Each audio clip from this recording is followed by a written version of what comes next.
Hello everybody. My name is Jean-Louis Clémendot. I am 62 years old. I owe my fortune to the real estate business.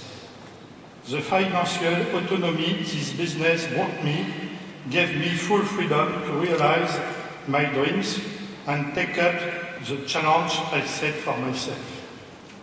Success has always been my leitmotiv, and the degree of my happiness is equal to the degree of difficulty of the challenge I set for myself. Selling my passion. The first time I discovered selling was during a holiday camp. I was 6 years old. I immediately fell in love with selling. Once married, I used to go every year to Greece or Turkey with my family and spend the summer holidays selling. When I was 45 years old, I was dreaming about long housing and I decided to buy a boat for myself. I spent 2 years looking for the boat, and when I saw Harmattan, I immediately fell in love. Harmattan is a ketch 15 meters long. It was abandoned and getting rotted in Old Harbor in Marseille. This was in 1997. I spent 9 years, 15,000 work hours to repair the boat and ensure it was properly equipped to be able to sail around the world on it on my own. During summer 2006, I put Harmattan in water and sailed across Corsica and Balear Islands on my own. After having spent another winter doing work on the boat again, I left at the beginning of May to sail around the Mediterranean Sea, again alone for 7 months. My next challenge is Patagonia. Unfortunately, during one of my regular visits to my nephrologist, the verdict was given. I entered into end-stage renal chronic disease. I had to be dialyzed. This news was a disaster. For me, it meant going to jail. When I took my boat out of the water, I thought it will be a long time before I see it again. Headwind. I was born with some malformations. The worst severe is a valve in the urethra. That was only diagnosed when I was 28 years old, after I had suffered continuous urinary infections and had visited many urologists. I was operated 2 times via natural canal, but the problem was not totally solved. When I was 45 years old, during a regular checkup, my cardiologist asked me to do a blood test. He looked serious as he had to tell me that my creatinine was abnormally high. He wanted me to go and see a nephrologist at the hospital. A renal biopsy revealed that my kidneys were definitively destroying themselves, and one day or another I will have no alternative than to be dialyzed. When I was 55 years old, I felt more and more tired. I had difficulties to urinate, and as a consequence, my kidneys were suffering every day more. I suffered from regular urinary infections, which often ended up in an infection at the prostate. From the year 2007, my health got worse every day. I thus decided to see a well-known professor in urology from Paris. He decided to operate the valve once again and to scratch the prostate. Again, he operated through the canal. Unfortunately, I had just left the hospital since a few days. When he called me back, he informed me that I had a prostate cancer, and we decided to remove the prostate without delay. With my nephrologist, we asked the urologist if during the operation he could also remove the valve and rebuild the canal to get rid of the problem forever. It was a success, and for the first time in my life, at the age of 57, I could urinate as everybody else. Unfortunately, this came too late for my kidneys. 1 year later, my nephrologist had to transfer me to the dialysis service. The dialysis. Dr. Verger was responsible for presenting me the 2 existing dialysis treatments. I surfed the net to find further information on those treatments, but could only find negative comments from patients unhappy with their lives. That made me think that whatever the dialysis treatment I would go for, my life will be a nightmare. For me, life means freedom, and I got the impression that my life would come to its end, that I was really going to be in jail, whatever the treatment I would choose. If I would go for peritoneal dialysis, I would have the impression that my home would be my jail. I needed to decide on the treatment option very quickly. I almost decided to go for hemodialysis. Nevertheless, as I enjoy being autonomous, I thought to myself that my only chance to be able to continue to sail, if any, was to go for peritoneal dialysis. When I met the doctor the second time, we then immediately decided to fix a date to put the catheter, and I started the training with the nurses. I had many questions. At some time, the nurse told me that one of her patients was dialyzing in his car when parked near his customer's location. Then I understood that beyond theory and ascetic strict rules, there was everyday life. It opened up new horizons with some hope for freedom. During my next visit, I asked the nurse if I could do dialysis in a camping car, and she answered, yes, of course. All of a sudden, life became nice to live again. I thought that if I could dialyze myself in a camping car, then I could do it on my boat. I then started to think about sailing the Atlantic on my own. Before Dr. Verger left for holidays, I offered him a copy of my first book, The Passion for Success. When he came back, he told me he had read my book and he agreed to share my project. I was so happy to hear so. Although I was not yet dialyzed, dialysis was suddenly no longer on top of my mind. I was very excited by the adventure that was going to start.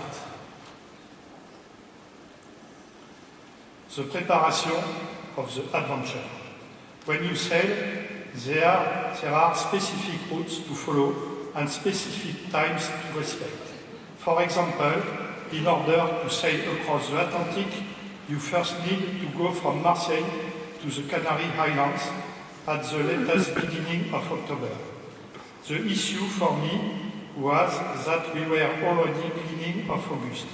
This meant I only had 2 months left to organize everything. I had to rush. I have to follow the training to be dialyzed, start the dialysis treatment, make all the necessary work so that the boat was ready to sail the Atlantic Sea with me only on board, and also equipped the boat with communication means so that the doctors can assist me anytime. I also needed to follow a biology training to learn how to make a blood test, how to plate Petri dishes, make an antibiogram, inject antibiotics, and so on. Another problem arose as it is impossible to take one's weight on the boat since it is always moving. So I need to take on board an impedance meter and learn how to use it. I was dialyzed for the first time on the 6th of August. I quickly realized I could do a lot of things while I was dialyzed. It was not hindering me so much in my activities. Moreover, after a few days only, I recovered energy I had lost since a long time. It is already end September, and I still need to buy provisions and load 300 kilos bags on the boat. In order to get used to do my dialysis on the boat, I ferry the boat from Marseille to the Canary Islands with my buddy Jackie and a professional photographer. The departure took place on the 5th of October.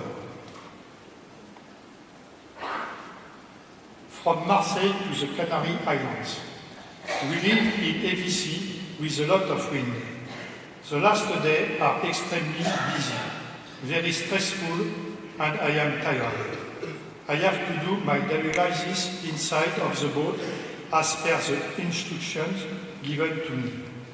I need to weight the bag with a steelyard balance, and this is fearsome. The steelyard balance keeps going up and down, and I become immediately seasick. I am so sick, I feel I will die instantly. I vomit several dozens of times. I go through 24 very painful hours. The next day, the wind and the sea have calmed down a bit. I take a medicine again, sea sickness, and feel much better very quickly. Once in Barcelona, I go to the hospital for a checkup. Everything is okay. Afterwards, we sail alongside the Spanish coast. We sail across Alicante, Aguilas, Almeria, Marbella, and the Alboran Sea. In the afternoon of the 11th of October, we reach the famous Gibraltar rock. Thanks for my satellite connection. I can send on a daily basis a complete report of my medical parameters to the medical team.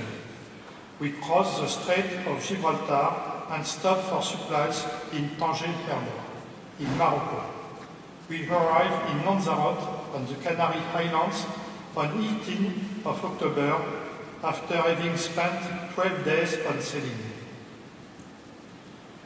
I go back to France for a medical checkup and also wait for the trade wind period. My sailing alone across the Atlantic. I go back to Lanzarote on the 25th of November when the trade wind starts to blow. I buy provisions in Tenerife before the big departure. I leave on my own on the 29th of November. Beginning of the big solitary crossing. A difficult start in AVC. There is not enough wind. I need to use the spinnaker. Sometimes the spinnaker does as it pleases, and I have to fight it. The boat is extraordinary. I live a normal life. I have perfectly integrated the dialysis treatment in my daily life. It is a lot of happiness. I am deeply touched by the warm welcome I received when I arrived in Martinique on the 24th of December after having sailed alone for 23 days under peritoneal dialysis. I go back to France for a medical checkup. My performance is already a big success. There are a press release, radio and television communication on peritoneal dialysis. From Martinique to the Galapagos. On the 13th of March 2000, I leave from Martinique with my buddy Jackie. We cross the Caribbean Sea under difficult sea conditions, Maracaibo, the Colombian coast, Caracas, and San Blas. Follows the big adventure, the crossing of the Panama Canal. Then the crossing of the equator and the party. Before the arrival in Galapagos on the 13th of April. The crossing of the Pacific Ocean alone. The day after, I leave alone to cross the Pacific Ocean.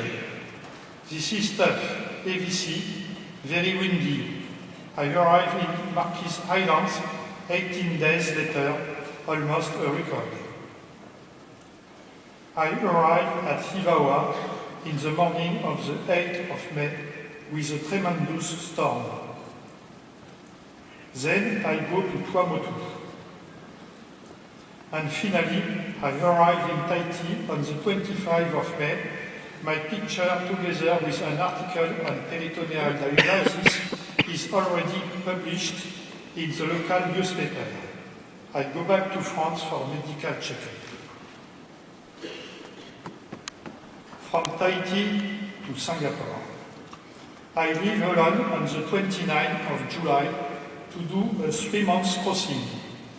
The Cook Islands, the Tonga, the Fiji Islands, a stop in Vanuatu, the Coral Sea, Papua New Guinea, the Torres Strait, the Harafura Sea.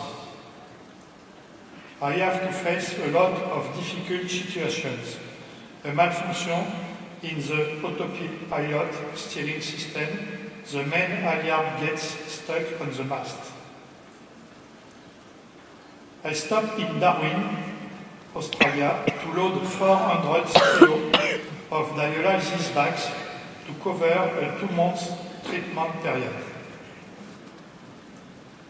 I then cross the Timor Sea, the Flores Sea, Indonesia, Bali, the Java Sea, Sumatra, Borneo, the Sea of China. I arrive in Singapore on the 22nd of October. Then I go back to France for a medical checkup. From Singapore to Sri Lanka. I leave Singapore on the 14th of January 2011. Then Malaysia with the visit of Kuala Lumpur and the Langkawi Islands. Follows Thailand with Koh Lanta, Koh Phi Phi and Phuket. Visit of Bangkok, then Rangoon in Burma. The Andaman Sea, visit of the Highlands, crossing of the Bay of Bengal, the India with Madras and Pondicherry. I arrive to Sri Lanka on the 4th of March. I visit the island and its animal parks, which are wonderful. During all those trips, I have to be dialyzed 3 times per day. This is not a constraint. It just demands a little bit of organization. I go back to France for a medical checkup. The kidney transplant. Once in France, my phone rings. It is the 1st of April. There is a kidney waiting for me. I am transplanted the following day. Unfortunately, things go very bad.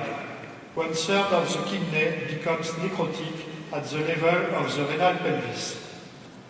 As a consequence, there is an infection, a urine leakage into the belly. After 5 months of difficulties, on the 1st of September, I can finally go back to Sri Lanka and repair Harmattan to continue my sailing around the globe.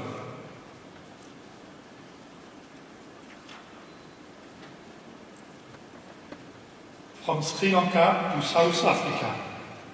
After having spent 6 months in the harbour during monsoon, the boat is in very bad shape. Nothing works any longer, and I have a lot of work to do. I finally start to sail on the 11th of September. I cross the equator for the 3rd time to arrive in the island of La Réunion on the 25th of September. I visit this extraordinary island. I leave on the 2nd of October, direction South Africa.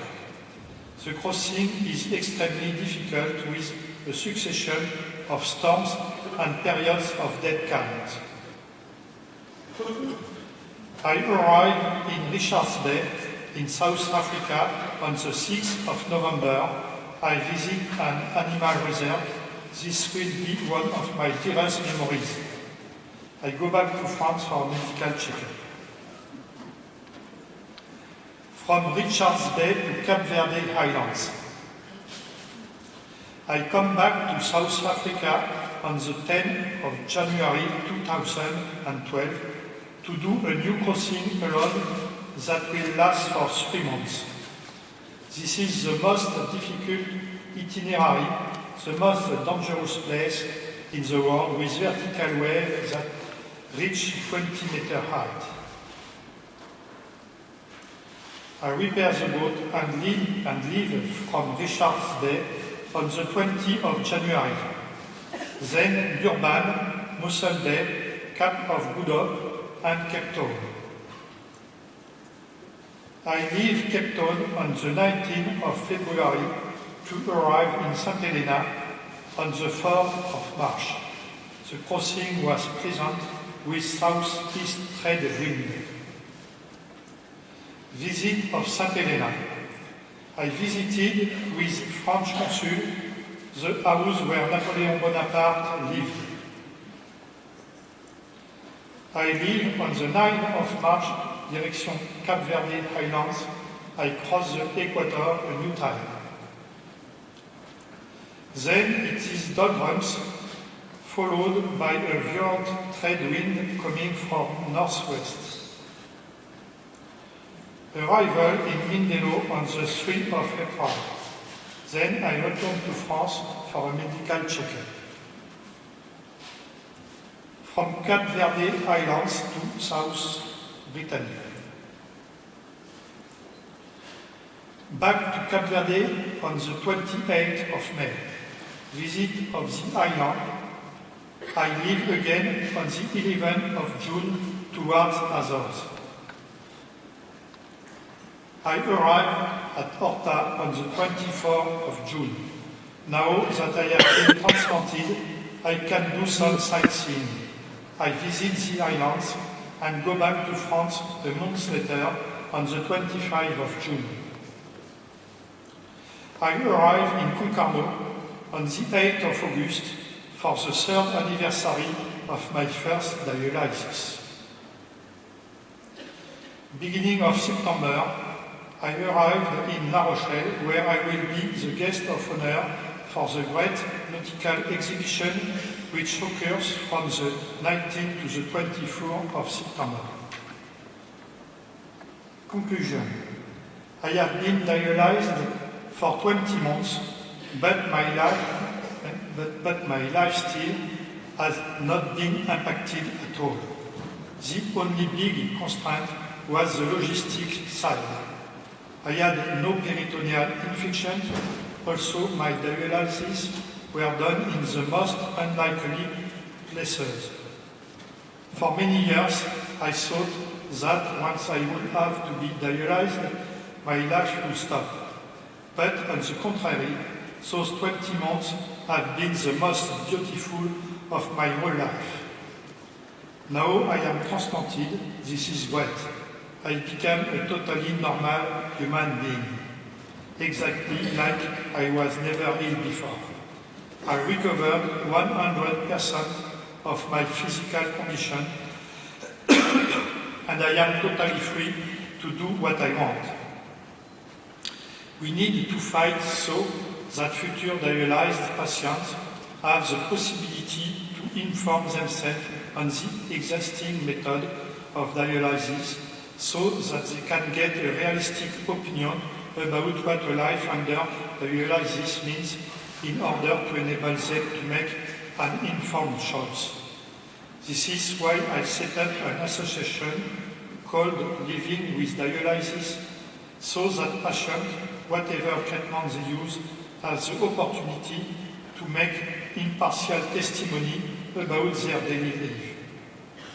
Finally, we have to fight for organ donation because kidney transplant is the gold solution to get rid of chronic disease failure. Thank you.